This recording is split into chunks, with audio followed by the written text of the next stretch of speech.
يوسف تريكي تأتي في هذه اللحظات، وننطلق وإياكم في 45 دقيقة الشوط الأول من عمر هذه المباراة. القمصان الرسمية بشكل المعتاد ديال فريق الرجاء الرياضي من يسار إلى يمين السادة المشاهدين، من جانبه فريق أولمبيك أسفي يلعب من يمين إلى يسار السادة المشاهدين. كرة ملعوبة الآن على مستوى خط الوسط، محاولة ديال الانطلاق بهذا الشكل هذا من جانب عناصر فريق الرجاء، وايضا التعامل مع الكرات اللي ممكن انها تجي على مستوى الخطوط الاماميه والصياغه ديالها بكل واقعيه وايضا بصوره جيده. كره ملعوبه من جديد لعناصر فريق اولمبيك اسفي، انطلاقه من الجهه اليسرى، الاعتماد على الانسلال، ولكن هنالك سعد موسلي والحصول على المخالفه، سقوط على مستوى خط الوسط. نتمنى ما تكونش اصابه يعني قويه بالفعل. يعود لاستئناف تفاصيل المنافسه.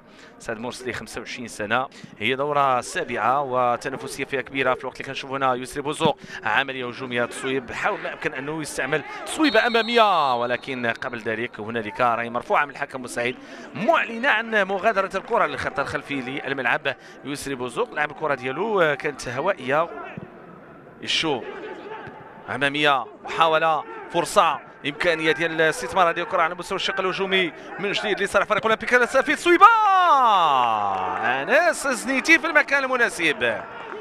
انس زنيتي ينقذ الموقف من هدف محقق. اللاعب ساماكي هو اللاعب اللي قام بالتصويبه ديالو. الرجاء والاندفاع، الرجاء والبحث عن الحلول في الخط الامامي. تمريره الجهه اليمنى، هذا من فاتي، هذا من فاتي المراوغه، هذا من فاتي راوغ اللاعب الاول، هذا من فاتي حافظ على كورته، قام بالتمريره داخل منطقه الجزاء بولكسوت، ولكن ضعيفه مباشره صوب الحارس خالد كبيري علوي. واحده من المحاولات ايضا والفرص التي تاتي من جانب فريق الرجاء بهذا الاسلوب. شاهدوا هنا العمليه الهجوميه ونشوفوا هنا التصويبه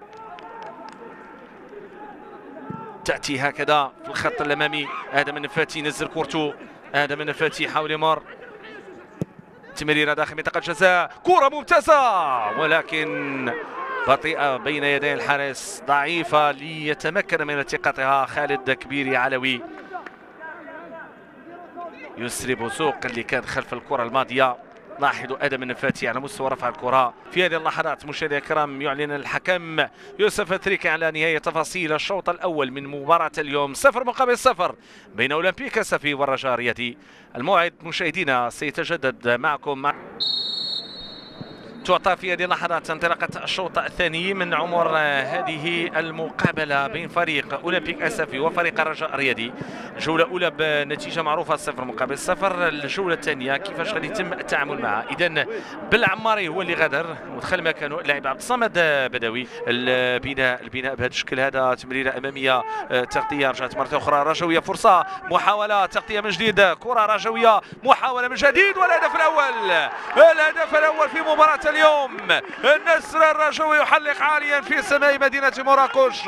يسري بوزوق يعلن عن انطلاقة التسجيل والحضور القوي في هذه المنافسة، هذه العملية الهجومية وهذه الانطلاقة التي تأتي على مستوى الخط الأمامي. محاولة على مستوى الشق الهجومي، مكعاسي اللي ساهم في العملية الهجومية والانطلاقة في الخط الأمامي، وشفنا كيفاش أنه جاءت العملية الهجومية بهذا الشكل. نتابعوها بالإعادة مرة أخرى، هذه الفرصة التي أتت في التصويبة الأولى، ثم بعد ذلك إتمام الكرة. كرة من سمكي يلعب على الجهة اليمنى، عملية هجومية داخل منطقة الجزاء، يقع في المحظور بولكسوت، يقع في المحظور بولكسوت، وضربة جزاء يعلنها مدوية في سماء مدينة مراكش.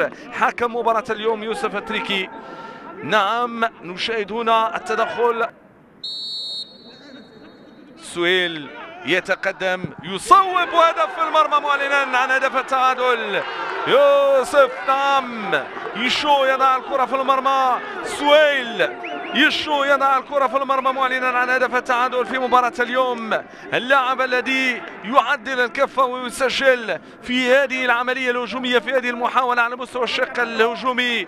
1-1 في مباراة الرجاء فريق أولمبيك أسفي. هكذا هو العنوان، الهدف رقم 5 لأولمبيك أسفي هذا الموسم، مع هذه الندية التي يطمح من خلالها كل طرف لأن يكون الأفضل. مباراة اليوم محاولة هجومية رجوية، بولكسوت، تمريرة جانبية، فرصة، تصويبة ممتازة. يضيع الهدف، يضيع الهدف اللي كان بالامكان للرجاء يستفيد منه في عمليه هجوميه ملعوبه على مستوى الخط الامامي في الشق الهجومي. وفي اخر المطاف اولمبيك اسفي كرة أمامية لمحاولة رجوية. صابر بوغرين عملية المرور من جديد رجوية، فرصة داخل منطقة الجزاء. نوفل تصويبة القائم ينوب عن الحارس بولك صوت. هذا من فاتي تصويبة ولكن مباشرة إلى خارج الخط الخلفي للملعب. هذا نوفل، هذا الزرهوني الذي دخل بهذه الكرة داخل منطقة الجزاء. لاحظوا كيف تفاعل معها، تصويبة ترتطم بالقائم الأيمن للحارس. القائم مسفوي بامتياز على اعتبار أنه نابعنا عن الحارس خالد كبير العلوي. انطلاقه هجوميه، دخول داخل منطقه الجزاء، ينطلق زكريا من الجهه اليمنى، يلعب كورته لوحده، يبحث عن التمريره والمرور، يختار تمريره بهذه الشاكله ومباشره لتكون لدفاع فريق الرجاء. المعاشي ما نساوش ان دخوله في الجوله الثانيه اعطى معنويات افضل، عنده جرعه اضافيه زايده بامكان ان يستفيد منها فريق اولمبيك اسفي. كره من جديد في الخط الامامي، تحضير والهدف المسفيوي ياتي في هذه اللحظات.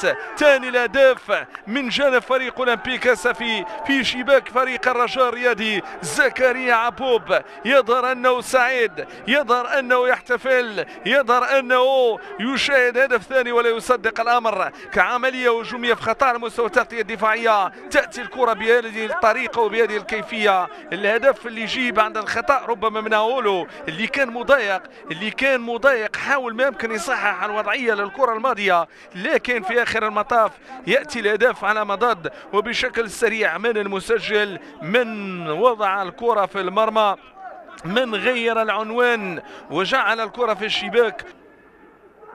تمريره جانبيه، تغطيه، محاوله مرة أخرى من جانب فريق الرجاء الرياضي داخل منطقة الجزاء. فرصة التعديل، كرة ممتازة، يضيع الهدف، تضيع كرة الهدف في عملية هجومية منسقة على مستوى الخط الأمامي. كان بالإمكان الاستثمار لكن تغير كل شيء من خلال آخر لمسة. نشوفوا اللقطة، نشوفوا العملية، شوفوا هنا المحاولة التصويبة.